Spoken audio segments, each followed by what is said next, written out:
the incredible power of Russell's books and the way he sees the world, the way he moves throughout the world, I think come from uh, the fact that he behaved himself as a human being. That's it. He doesn't have a shield saying, I'm American, I'm white, I am a man.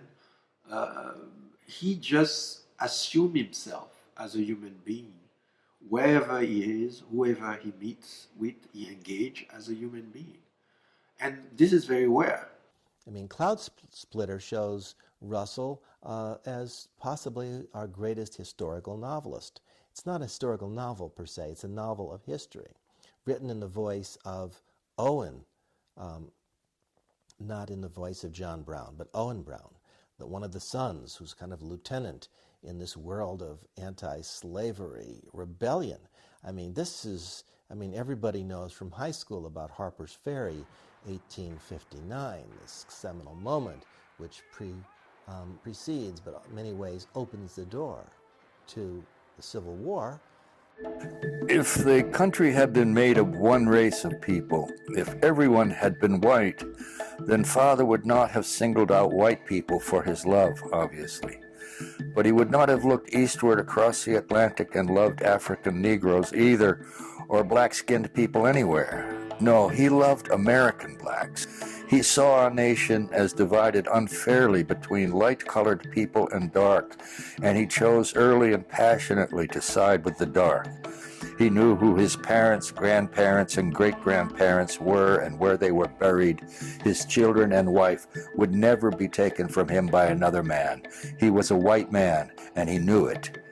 We dare not identify ourselves one to the other for fear that we will lose the powers and privileges of adulthood, and so we remain silent whilst other people's children are beaten instead of nurtured, while other people's children are humiliated and bullied instead of taught, whilst other people's children are treated as property, as objects of little value, instead of as human beings no less valuable in the eyes of the Lord than are we ourselves.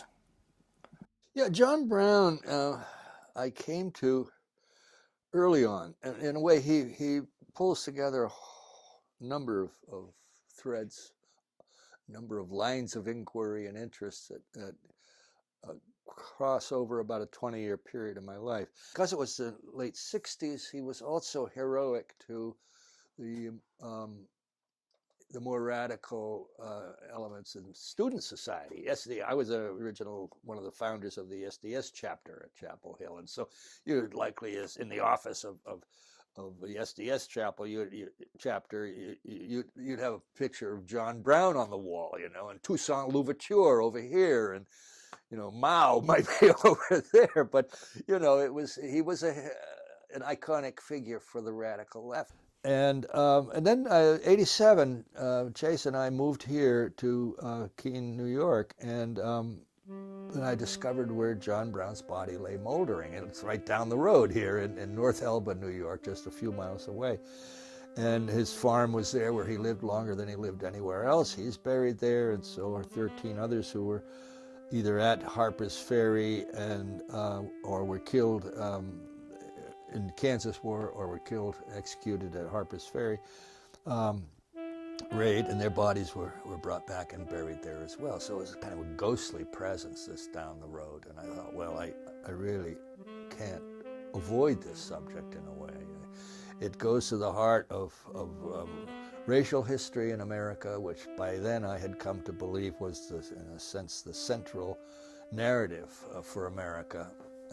The American imagination is so deeply entwined with the history of race, and it's very difficult to separate them, almost impossible to separate them.